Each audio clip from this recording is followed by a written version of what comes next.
Oke, ditegaskan oleh Erick Thohir, Sintayong yang kembali berjuang bersama membawa timnas Indonesia semakin maju dan berprestasi, khususnya dalam waktu dekat ini menghadapi putaran ketiga kualifikasi Piala Dunia 2026 zona Asia. Timnas Indonesia perlahan menemukan komposisi lini depan yang telah lama dinanti-nantikan, sebut saja yaitu Trisula ya.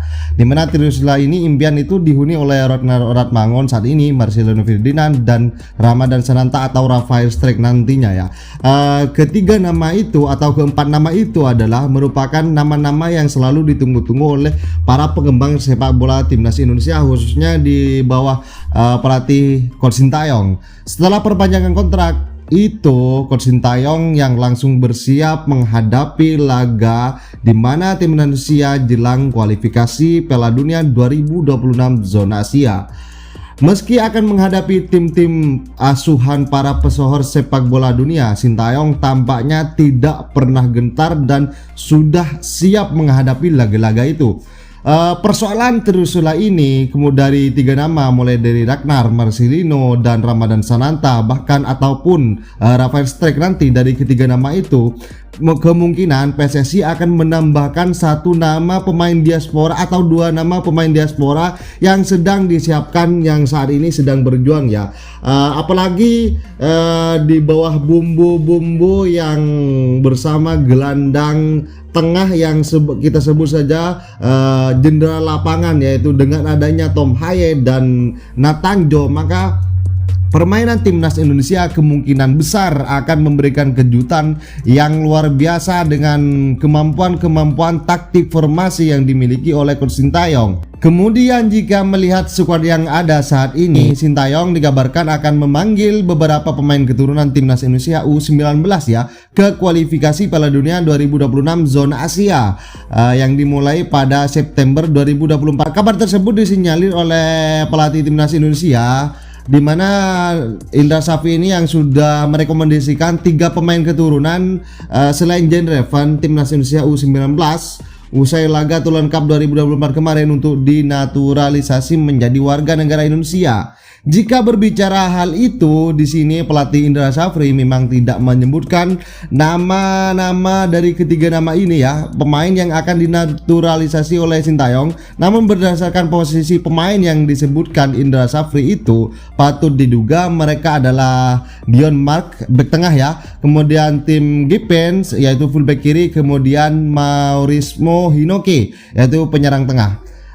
Kemungkinan dari 3 nama ini akan menambahkan jam terbang di skuad senior nanti ya. Dengan keberadaan itu, dari ketiga nama itu mereka akan memperkuat timnas Indonesia menghadapi kualifikasi Piala Dunia 2026 zona Asia yang banyak dibina pelatih top dunia bersama kepemimpinan Pak Erick Thohir dan Coach Sintayong sini. Kita sebutkan Roberto Mancini di sini pernah memuji yaitu 4 pemain timnas Indonesia U23 kemarin yang dikualifikasi di Piala Asia U23 ya.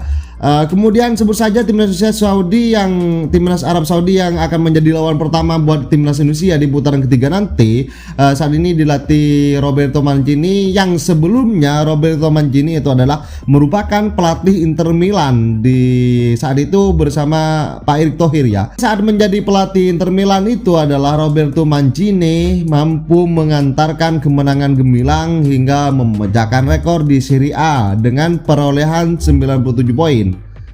Sementara bagi Coach Sintayong sudah bukan kaleng-kaleng lagi, berpengalaman membawa timnas Indonesia sejak 5 tahun lalu.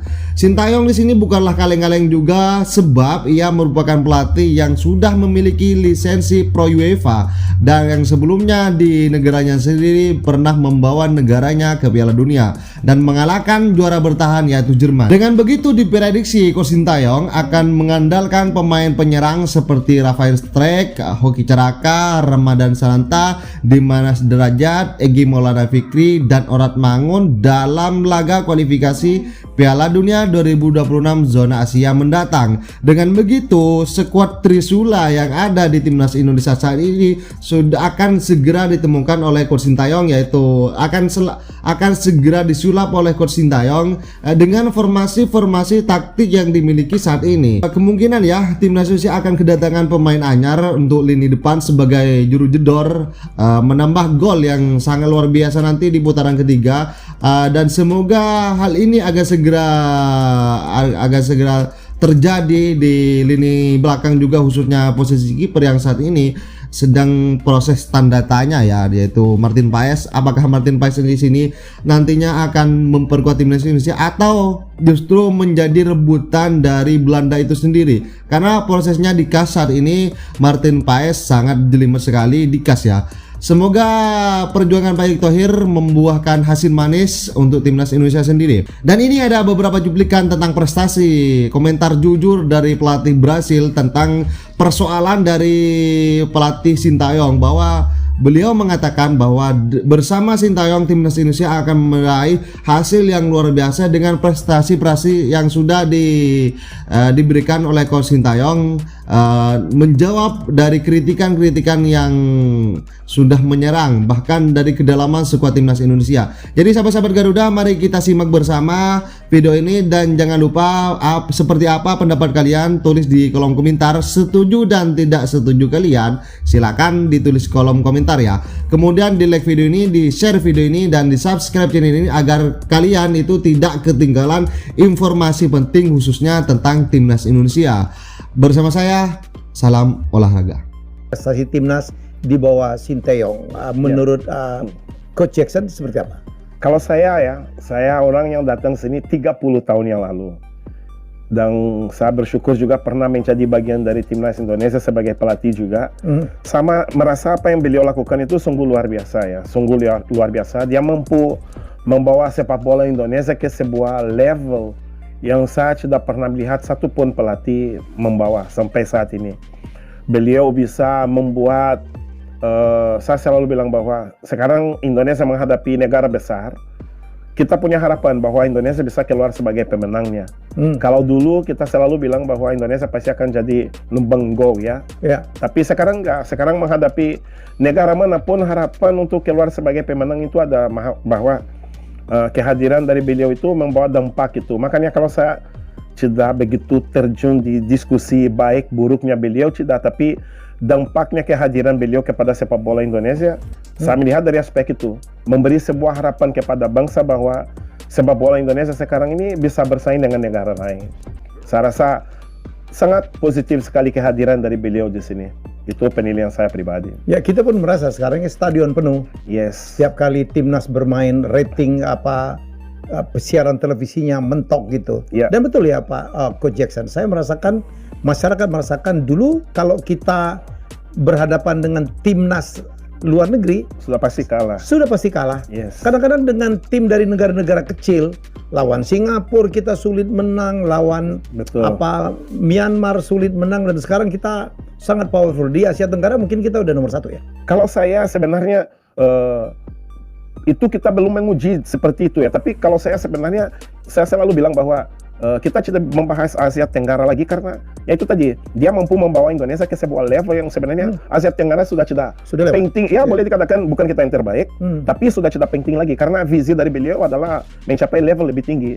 Makanya kalau saya sebenarnya debat terhadap Asia Tenggara itu valid, jelas valid ya. Tapi kalau saya menilai, ya justru kekuatan kita sekarang ini layak diuji dengan level yang lebih tinggi lagi di Asia. Menurut saya di Asia, itu yang saya menilai seperti itu.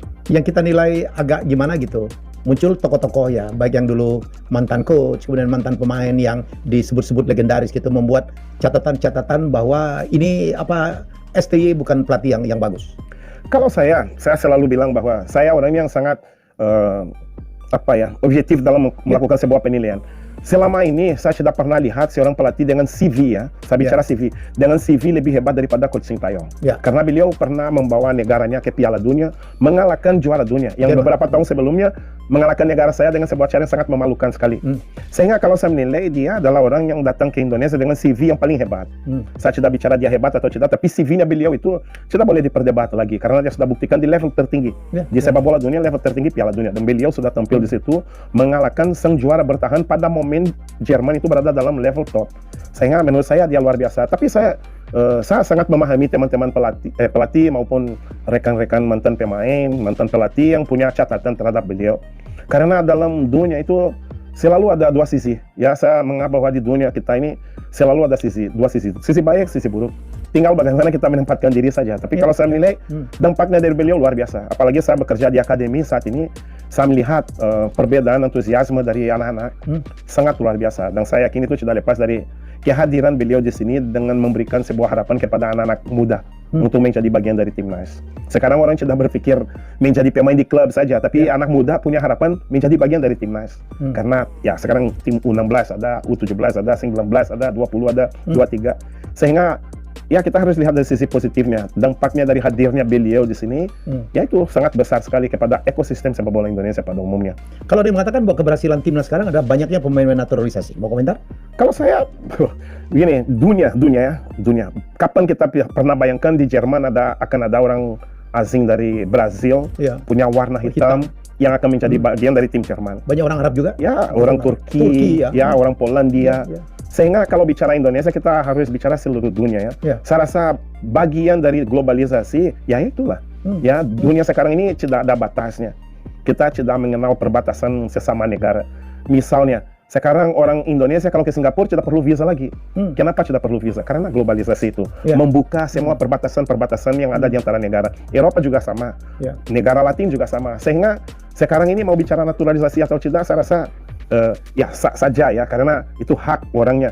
Tapi saya rasa semua orang itu punya darah Indonesia. Kita tahu bahwa garis keturunan ada darah Indonesia. Itu diambil Indonesia ya? Kan? Ada garis keturunan di situ. Sehingga ya kita menghadapi negara lainnya juga sama, punya hal seperti itu. Dan bukan negara Asia atau Asia Tenggara, tapi negara seperti Jerman, Italia, Balotelli. Balotelli, coba bayangkan. Kalau Prancis mungkin udah saya asing itu, tapi saya selalu bilang, saya selalu bilang terutama Jerman sama Italia, karena terkenal dunia komunisme dulu, makanya menurut saya ya sudah bukan zaman untuk hal seperti itu lagi. Tapi aku respect orang yang punya pendapat seperti itu. Tapi saya rasa itu adalah bagian dari, selalu saya sampaikan bahwa itu adalah bagian dari globalisasi, bagian dari perubahan dunia yang sedang terjadi. Kalau kita sudah mengikuti itu, ya sulit sekali, sangat sulit sekali. Dan Indonesia menurut saya sudah di jalur yang benar. Satu catatan kemarin saya lihat Tom Haye cetak gol. Coba lihat, saya rasa ekspresi wajah dia itu Indonesia, semua orang bisa merasakan bahwa dia sangat tersentuh sekali dengan momentum itu. Apakah itu bukan sebuah bukti bahwa nasionalisme, rasa bangga terhadap bangsa yang dia bela itu ada di dia. Makanya menurut saya itu sebuah momentum yang sangat unik ya. Dan saya biasanya kalau saya nonton bola, saya suka lihat detail-detailnya. Makanya menurut saya itu adalah sebuah momentum yang luar biasa yang orang-orang di Indonesia tidak pernah bicara tentang itu. Tapi menurut saya itu adalah sebuah momentum yang sangat istimewa sekali, terutama kepada anak-anak naturalisasi. Naturalisasi, karena ya dia menunjukkan ekspresi yang mungkin sama dengan putra bangsa yang lahir di Indonesia juga. Karena di situ ada sebuah kebanggaan yang luar biasa. Makanya kalau saya seharusnya hal seperti itu juga dihargai lah, diberi apresiasi ya. Ya, aku nggak tahu prosesnya bagaimana mereka jadi orang Indonesia atau apa, kalau ada uang atau tidak ada uang di situ. Tapi kalau saya lihat ekspresi itu, menurut saya itu adalah sebuah hal yang sungguh luar biasa sekali dan sangat menyentuh hati sekali. Itu. Ada yang mengatakan bahwa naturalisasi akan membuat pemain-pemain yang home ground ya, yang dihasilkan dari kompetisi lokal itu akan sulit, atau justru untuk meningkatkan persaingan ya, Coach? Kalau saya sudah jelas itu persaingan ya, itu sudah jelas akan meningkatkan persaingan. Sekarang ini saya rasa suara seperti itu juga sangat penting sekali, karena suara itu pasti suatu waktu akan terdengar dan akan berdampak kepada kompetisi lokal. Ya, saya terjun di dunia kompetisi lokal. Baru kemarin di Solo saya ketemu salah satu exco, kita membahas ya soal kompetisi bermain di Indonesia dan kompetisi usia dini. Kita bicara tentang Piala Suratin dan kompetisi EPA, karena ada sebuah peraturan bahwa pemain yang bermain di kompetisi EPA tidak bermain di Piala Suratin. Sedangkan kalau bisa bermain di dua-duanya itu sangat bagus sekali. Kalau saya ada benarnya juga kalau teman-teman bilang bahwa akan membunuh sedikit kompetisi, tapi saya rasa pada umumnya itu akan meningkatkan persaingan. Karena akan memacu pemain lokal untuk bisa mengejar ketinggalan yang ada. Yang tinggal sekarang ini suara seperti kompetisi itu akan tidak maju atau apa pemain yang lahir di kompetisi internal, tinggal suara itu semakin keras supaya PSSI mendengar dan kita cari solusi. Saya rasa jangan sampai satu jalan satu tidak. Alangkah baiknya kalau dua-duanya jalan bersama. Makin Saya banyak rasa, kompetisi makin bagus. ya. Dan pemain muda itu dia harus punya kompetisi itu kalau bisa Berjenjang, 10-11 bulan dalam setahun. Kalau hal seperti itu terjadi itu akan sempurna. Makanya kalau saya sangat setuju proses naturalisasi, tapi juga sependapat dengan teman-teman yang sampaikan bahwa kita juga harus fokus kompetisi lokal kita, terutama di usia dini, karena itu akan berdampak besar kepada jangka panjang. Mungkin naturalisasi bisa saja jadi sebuah jalan keluar jangka pendek, tapi jangka panjang kita membenahi sistem pembinaan di Indonesia. Saya rasa dua-duanya ada benarnya. Gitu. Setuju. Setuju. Kita di bawah ketum ya Pak Erick Thohir ya. Betul. Saya yakin beliau akan pikir begitu karena saya lihat Pak Erick Thohir itu seorang yang sangat bijak. Dan kebetulan saya pernah bekerja di Persis Solo dengan beliau, sehingga kita pernah beberapa kali ketemu. Saya berhubungan dengan anak beliau juga, Bos Aga, orang yang sangat pandai sekali, sangat ambisius, dan saya melihat apa yang mereka lakukan dalam sepak bola Indonesia dalam waktu singkat. Sungguh sangat luar biasa, dan saya berpikir ini adalah cuma awalnya dari sebuah gerakan yang sangat luar biasa yang akan terjadi di sepak bola Indonesia. Oke, senang banget saya mendengarnya. Dulu apa coach tidak pernah ditawar untuk naturalisasi ya dulu ya? Padahal apa Gonzales? saya pernah ditawar, tapi selama ini belum pernah saya menerima hal seperti itu. Tapi mungkin dalam waktu dekat ini saya akan mulai mengajukan permintaan untuk menjadi bagian dari warga negara Indonesia. Saya 5 tahun yang lalu saya kehilangan hal yang membuat saya tidak lepas warga negara saya, ibu saya ya.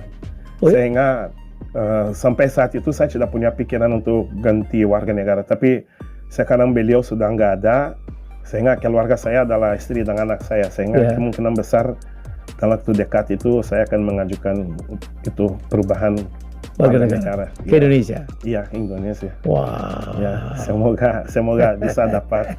Semoga bisa dapat. We need you, karena saya tahu ya. Dulu pemain hebat, saya tidak kenal Jack Santiago ya. Iya. Ya, dan mengabdikan, pernah juga menjadi pelatih timnas ya. Iya, tahun 2013. Dan sangat humble. Saya ketemu beliau masih kan, kita ketemu di Malang ya. Kita di Malang ya dulu. Ketemu di Malang, beliau dengan timnya waktu itu tim apa ya? Persipura. Saya ketemu dia. Wah, saya bilang ini nih musuh saya karena dulu Persipura itu bersaing dengan COJ. Coach ini bukannya dia marah, no, tidak ada namanya permusuhan. Saya salah ngomong. Semua kita bersaudara. Wow, seorang legend. Masih gak ada cerita itu ya? Kita cuma bersaing selama 90 menit ya, tapi umumnya kita berteman ya itu.